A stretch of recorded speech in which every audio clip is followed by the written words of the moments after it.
Ceremonial chain stolen. Georgetown to get modern sewage plant. And Guyana made Exxon $10 billion so far.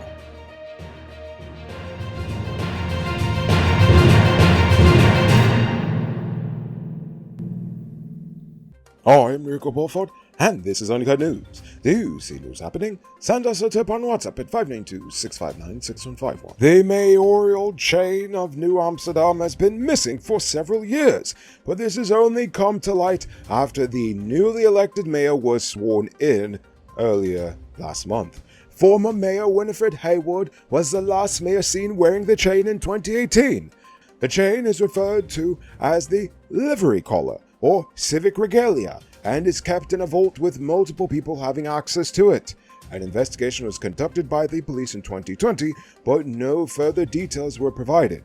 And apparently we're only finding all of this recently. Of the past few days. This is ridiculous. The government says they have discontinued the use of an American lobbying firm after discovering that the Mohammed family, reportedly under investigation by U.S. authorities, have hired the same firm. The U.S. government had repeatedly warned ExxonMobil against doing business with the Mohammed, who are major investors in the gas-to-shore energy project. Sanctions could be instituted against the Mohammed family and their companies if found guilty. Nonetheless, the vice president said if the U.S. were to impose sanctions, then the government would have to assess how it deals with those sanctions and, of course, take steps to protect them. The Radiation Safety and Security Amendment Bill 2022, aimed at regulating the use of ionizing radiation and protecting people and the environment from the harmful effects of radioactive waste, was passed in the National Assembly, with support from both sides of the House. The bill recognizes the benefits of ionizing radiation, but emphasizes the importance of taking measures to protect individuals, society, and the environment from potential harm resulting from improper use, accidents, and malicious acts through the use of radiation. The government plans to implement a national healthcare database system to reduce new cases of non-communicable diseases, which account for 74% of the nation's deaths. Diabetes alone has over 60,000 cases, and the National Commission on NCDs reports that more than 32% of non-communicable disease deaths are premature. Hospitals do not currently report on cases like diabetes, stroke, or heart disease, but the government needs this data for policy planning. The health minister stated that a national database is necessary to collect this data. Preparations are currently underway for a new $36 million wastewater treatment plant in Georgetown, which will end the centuries-long practice of dumping our human waste directly into the Demerara and Atlantic Ocean. It's disgusting you did that. Anyway, the plant will be built in Kingston and will collect sewage from up to Alexander Village to Kitty. Construction is set to begin in 2025. Currently, sewage is dumped directly into the ocean and the river through tankers and the cokers. A new plant will help Guyana comply with the Cartagena Convention and the Land-Based Protocol. The investment program will help Guyana meet its commitment to its regional partners by treating domestic wastewater to specified standards. Attention truck owners. Between potholes, bad drivers, and high fuel prices, you've got 99 problems to deal with. But with Powered Automotive, your engine ain't one. That's because they stock high-quality parts and spares you need at prices you can't beat. Visit them at Lot 491 EE Eccles, or call or WhatsApp them at telephone number 6970171. Save big on truck parts at Powered Automotive, the #1 heavy-duty truck parts store in Guyana. Tired of waiting on hold, tracking down a delivery driver, or carrying cash for your food orders? GTEats is here to make your life easier. Guyana's first cashless food ordering and delivery app. Choose from Georgetown's top restaurants, pay securely with your card, and get your food delivered right to your doorstep. With the convenience of being able to order from your phone and the added feature of tracking your order, GTEats is the ultimate solution for all your food needs. Download the app on Apple and Android stores and start ordering the easy way today. Guyana has secured sponsorship from at least 5 European Union nations to begin the process of obtaining Schengen Visa-free travel. However, the nation's passport system needs to be improved and upgraded to meet the requirements for global travel. The president also noted that Guyana is working on having Schengen visas processed more efficiently within Guyana, with commitments from at least 3 countries to assist in the matter. The nose gear of a Caravan plane broke off during a turn after landing at the Mabaruma airstrip in Region 1, causing the propeller to hit the ground and likely damage the engine of the plane. None of the 8 passengers on board were injured, but the incident caused 2 Trans-Guyana Airways flights to return and firefighters to discharge a fire retardant on the plane as a precaution. Now for crime news.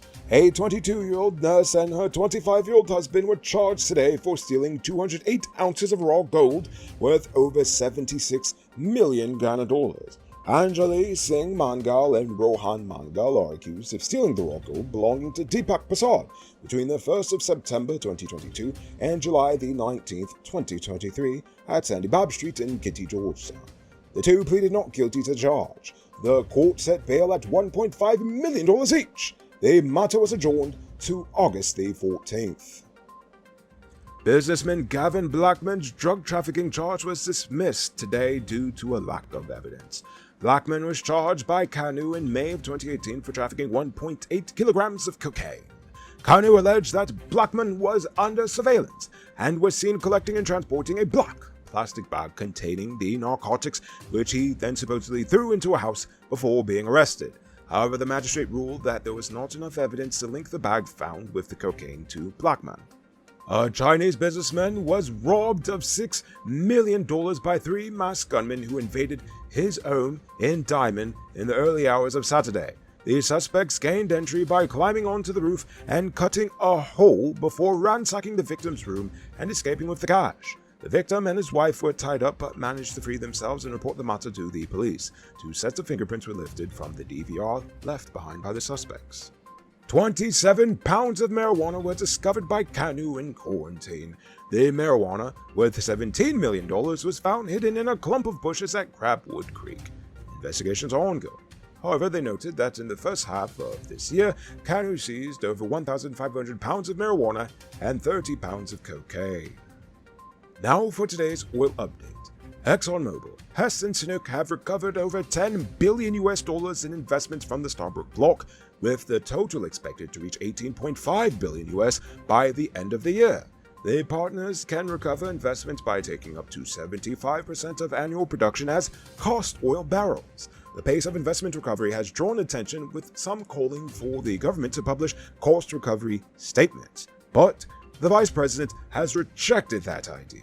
Exxon and its co-ventures plan to invest billions more in the coming years, with the 6th development already in the application process and the potential for up to 10 projects simultaneously in the Stabroek block. Robbery season might be over, but the streets are still mean. That's why you need to get security for your home or business with Sheriff Security. Sheriff Security has well-trained guards, armed and unarmed patrol, marine patrol, canine services. They speed even our drones. Why? Because your security is their highest priority. You've seen the rest. Now hire the best. Hire Sheriff Security Service today. Now for our Uncut News Fields Poll question of the day. Every day we pose a question about current events in Ghana, the region, the diaspora, and how you feel this was. On Friday I asked, how do you feel about the government going to Parliament again for another set of supplementary funding? But before we get to that, I'm proud to announce our latest addition to the Noble Army, Richard Singh, who is supporting us at the reporter level, the highest level of monthly support we've received so far. So thank you, Richard Singh. And also, a special thank you to David Griffith, Dion Nascimento, Project Zero, and Dimitri V. I appreciate you all. And if you're watching at home and you'd like to support our movement, just hit the link in the video description. Yort Benjamin says the government knows that they're going to be coming out in the next election, so they're trying their best to scramble all the dollars and leave a hardship for the next government that's going to take position. That's my view. Interesting viewpoint. Richard Singh asks, where's the money coming from and who's going to pay it back? To that I answer, us, the taxpayers. And who's going to pay it back? Us, the taxpayers. Isn't it cruel? And if it's not us, it's our children paying it back. And finally, Davy Samaru says it's neither rapid development nor poor budget forecasting. I believe it's corruption. The government members are enriching themselves preparing for wet days. They're not going to get caught off guard like Granger's government without having enough money to buy their way back into government. Oh gosh, sad to say, but I believe you're absolutely correct with that one. According to the government, non-communicable diseases such as diabetes and stroke are the leading causes of death for Guyanese. What should we do to change this and how? I want you to think about that question. Tell us in the comments below. If your response is good enough, we just might feature it in our next episode. Anyway, that's all the time we have for tonight, and check us out tomorrow for another.